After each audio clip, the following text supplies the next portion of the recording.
So the other day, somebody asked me, Elizabeth, why are you such a gold digger? And I was like, how dare you? But at the back of my mind, I knew they had a point. So I was like, that is such an insulting question to ask somebody. How dare you? But when I went home, when I came here, I did think about it and I was like, I've never asked myself why I'm like that. Because even when I was younger, when we were like just a bunch of broke teenagers, and then we were young adults, 18, 19, 20, no one amongst my peers has money. I also didn't have money. Like, we're just dating one another and we're all broke.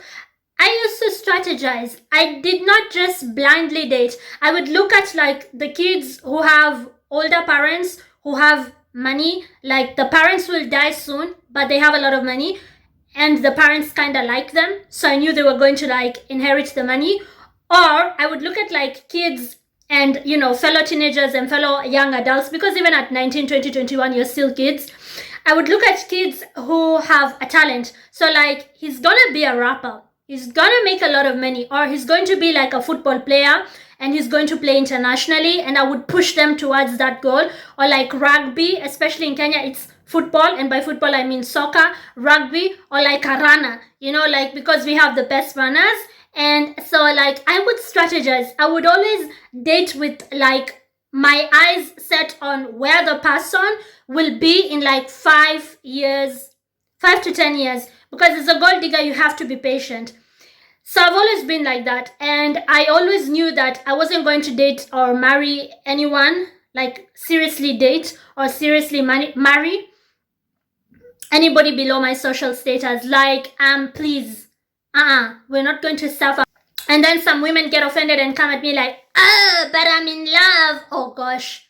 You've been kidnapped by a man who does not have money, so you can pay half their bills, half their rent, half everything. You've been kidnapped by a broke stranger, and now you developed Stockholm syndrome and lie to yourself that you love him. Please run, start running now, okay? And then the feminists are like, women can make their own money too. Okay, good luck, make your own money. Some of us want to make our own money and still get money from a guy, okay?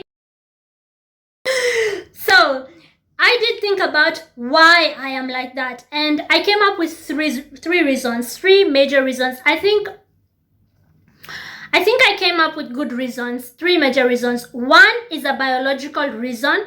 I come from the Agikuyu tribe of Kenya. Kenyans, we have tribes in our country, and I'm an Agikuyu, popularly known as Kikuyu, and a lot of people, other tribes, think they're insulting us when they call us lovers of money, greedy. I think it was the New York Times or Financial Times, one of the major publications, or maybe even it was Forbes, I can't remember right now, who called us the Jews of East and Central Africa. And some people like tried to turn that around to like insult us as people who are, very like we keep money, we never spend it, and we are like misers, right? Like we whatever. People try to spin that around. But the thing is, we don't mind, because at the end of the day, we are the backbone of East and Central Africa trade.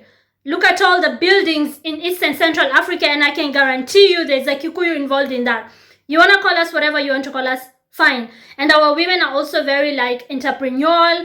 This lady, for instance, the late Njeri Rionge, may she rest in peace. In the early 2010s, she was on Forbes magazine as one of Africa's most successful women alive. Not Kenya's, Africa's, like the whole continent. She was one of the most successful women alive, and she comes from my tribe, of course.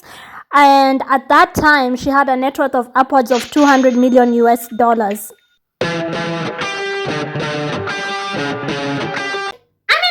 Schemers. I'm a whole schemer, and I know it, and I don't mind it, and I came to accept my nature. So that's biological. There's nothing I can do about it. Now, number two is the scientific reason as well, but I would call it more of like genetic. You see, before the colonizers came to our lands, now I'm not only talking about Kenya, I'm talking about Africa as a whole, we used to have kingdoms. We used to have many countries that are today countries. Back then were not countries, but they were like kingdoms with complete monarchies. Ethiopia, for instance, has one of the oldest monarchies. You see, if a donkey and a horse have a baby, the baby will obviously be half donkey, half horse.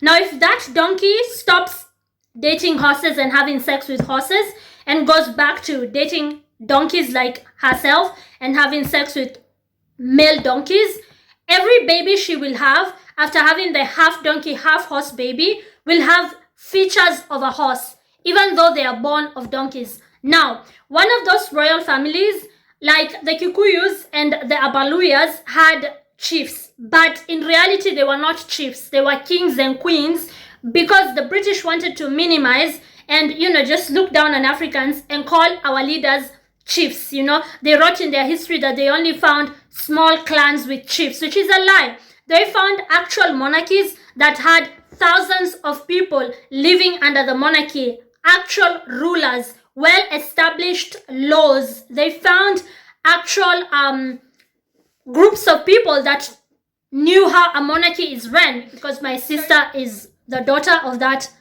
actual great-grandson of a prince. So now, using the example of the donkey. Donkey plus horse equals mule. My mom is non-royalty, but she got together with royalty. So mom plus an African prince equals half royalty.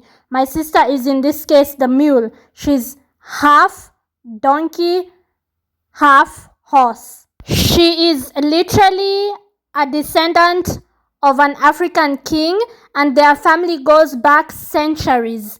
Of course, the British colonizers called him a chief, as you can see from this old newspaper extract, because they were threatened by these African kings. The power, the intelligence of the Africans that they found on the continent, and therefore they had to try and reduce their importance. They had to go back to England and lie that they just found a bunch of savages, even though they found organized communities. You're looking at an old African king. These people were kings and queens, not only from the Agikuyu tribe, but also from other tribes, and not only in the Kenyan region, but even beyond, into Uganda. They had old royal families. They had ways of living that were quite advanced. People had something called Rika, for instance, in the Kikuyu tribe, where different age groups were taken to different schools to learn about their culture and tradition. They were well-organized people. But of course, the British, because they wanted to take over the lands, they had to make them less than what they really were. And the reason why I keep on saying that my sister is a real life princess, she's the one with the direct lineage and not me, is because her dad is not my dad. My mom was with a prince before she met my dad. After they were not together anymore, that's when she met my dad. That's why I keep on saying that. And then my mother went back to people who are not royalty, people who are, we can't really say that we can trace their lineage to royalty. And I now have predisposed genes from my sister's dad, because as mentioned earlier, once a donkey has a baby with a horse, i.e. a mule, even when the donkey starts having babies with fellow donkeys, all the children produced from that donkey will have features of a horse. Even though the children are not children of horses, they are children of two donkeys.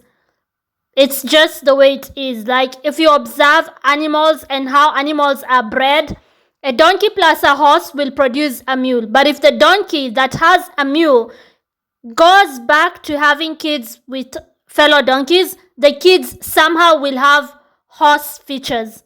So it's like the genes are predisposed inside the mother donkey. Just like how, why would you think that is only possible with animals when human beings are also animals? We are mammals. My mom carried predisposed genes of royalty and passed them down to me. Again, explains the princess complex. Explains why I like nice things. I like to just be given the best and be treated right, and I always had minions in school. It explains a lot, So again, it's not something I can help. It's genetic. I am a gold digger because it's genetic. The third reason is religious. I am a Christian, and the Bible does say